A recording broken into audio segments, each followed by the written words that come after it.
The Nintendo Switch 2 is just hated, and honestly, the hate continues to get worse. But today, I want to talk about the fact that over the course of the last 24 hours, we've seen multiple stories come out from major people basically talking about how obviously disastrous the launch is very likely going to be because, we still haven't heard the final price, but there is discussions that honestly, the Nintendo Switch 2 is very likely going to cost $600 or $700 in the United States. We're going to take a look at the sources on that. But I also want to talk about the fact that other big executives and stuff are starting to say we're now officially in the lazy era of Nintendo. And today, one of the inspirations for this is that one of the biggest, most unbiased content creators, a group that I think is so respected, is Digital Foundry. They're pixel counting maniacs who are able to hyper analyze frame rates and stuff.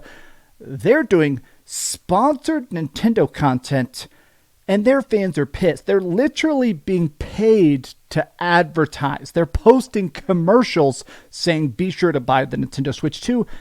And their fans are pissed. But let's talk about all of that. I hope you're having a great day. And if you could, please give this video a like and subscribe if you haven't already. Now, I wanted to start with some headlines that I haven't had a chance to put in previous videos, but this is one of them I found to be incredibly fascinating personally. But this is Shuhei Yoshida, one of the founding members of PlayStation. And not only was he at there for decades and decades and decades, but his insights kind of into current day gaming to me are intriguing because not only did he face against Xbox and Sega and Nintendo during the console wars, but I've always thought that he definitely is a gamer. He has a respect for good gameplay and good design, and basically said Nintendo is losing their identity. He said Nintendo used to focus on new experiences, and now they just say this is just a better platform. And I think this is an interesting observation because, yes, classically, Nintendo did do something that other people didn't have the guts to do, which is that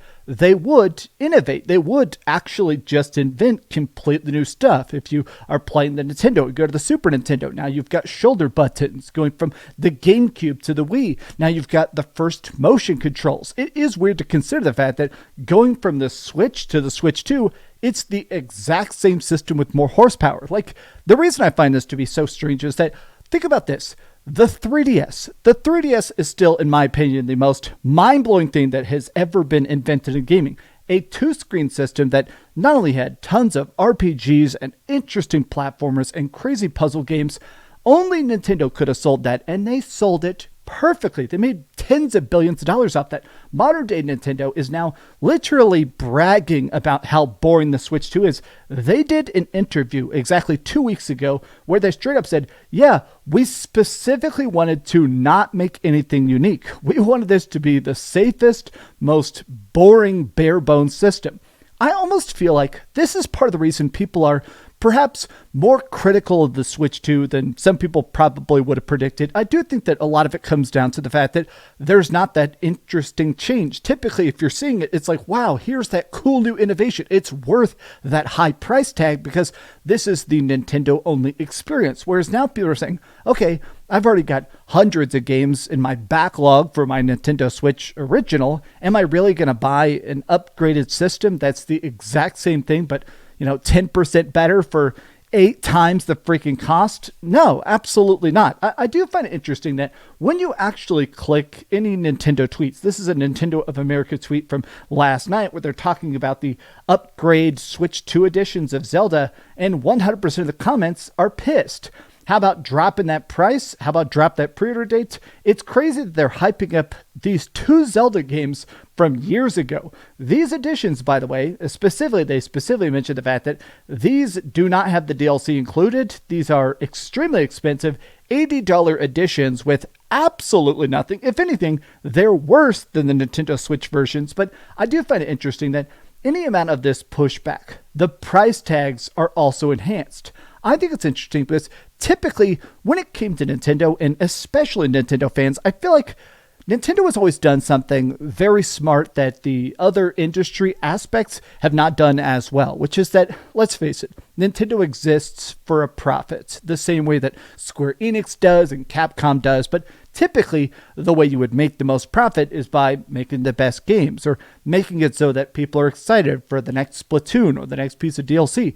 You try to get people so excited that not only are they going to buy the next game, but they'll share that love with other people. It does feel like, to me, Nintendo Switch 2, this feels like the first time I've seen a system by Nintendo where it does feel like they have a giant knob that says price tag, and they've just been slowly cranking it up to see how high they can turn it before people just straight up refuse to buy it. Now, let's talk about the price tag. So, right now, as of the recording of this video, I'm posting this here on April 16th.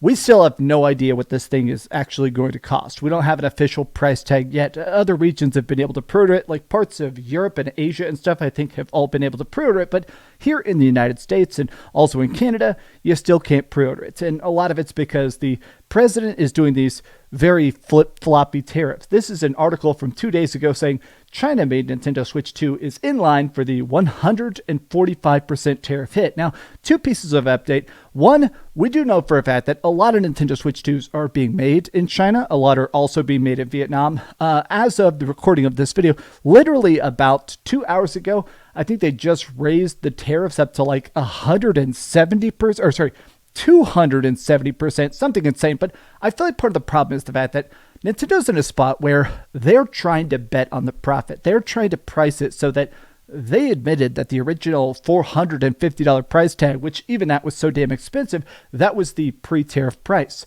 What are they going to do if the tariffs go up to like 300% or start to hit worldwide tariffs?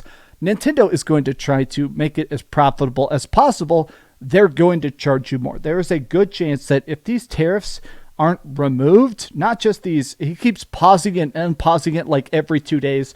These companies, though, are going to price it high enough that even if the tariffs do get paused or do come back, they're still going to make a profit. I do think there is a very strong chance the Nintendo Switch 2 is going to be $600, maybe even $700. And I'll be honest, I don't think it's going to sell at all. I know some people are saying that I'm being cope to think the Nintendo Switch 2 even has a chance of flopping.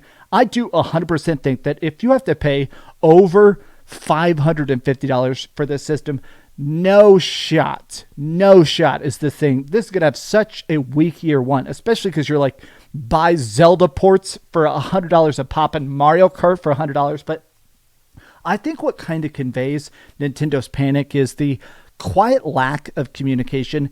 And this, to me, this really seems like a red flag. I think they're kind of tipping their hand as to how desperate they are. So I saw this over on Games. I like to go over to Reddit/Games. It's super interesting because these people are super, if anything, they're kind of stale. They're people that very much just post the facts. There's no emotional baggage. It's just, hey, here's a trailer, here's the talks, here's the numbers.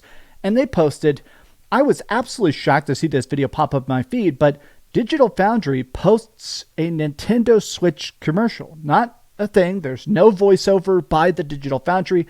It is literally a commercial. They literally posted a pure-on commercial for the Zelda ports. This is it. This is literally just a commercial, a 7-minute commercial being posted on the official page. Now, as you can see, it is being downvote bombed into the dirt. Now, I've done some sponsored content in the past, and I do know that they were very likely paid tens of thousands of dollars. They were probably paid $20,000, $30,000 to post this. Something ridiculous, right?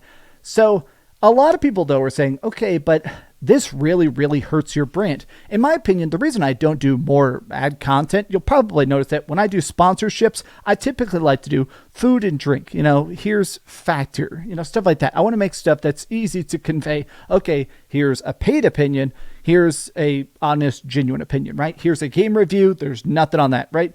I think stuff like this kind of tarnishes your reputation. Now, I'm not hating on it. A lot of the Digital Foundry guys, I've talked to them. They're very nice. I still think they're some of the best. I'm curious, though, because whoever is in charge of the channel, greenlighting this is definitely going to cost them subscribers, and it's definitely costing them a lot of goodwill. All of the comments are like, This is the first time I am really disappointed with Digital Foundry.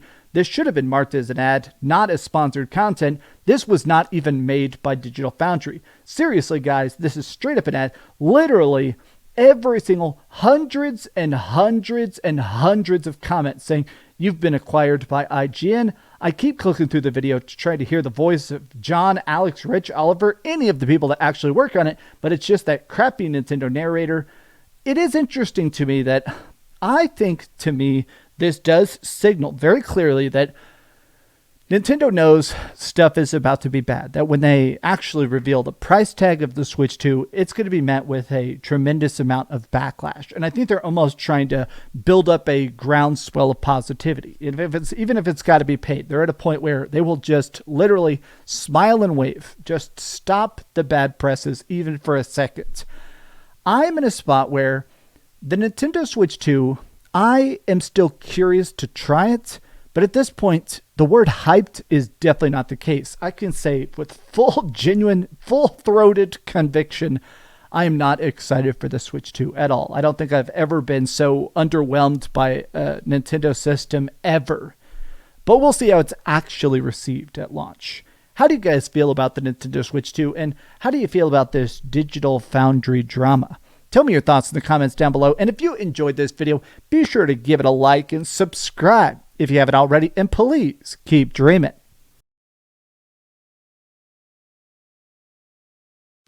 Thanks so much for watching that video. If you want to see something else, you can always click this link to see what I put up last, or, subscribe and see what's coming up next. Also, I promise that whatever I do, it'll try not to suck.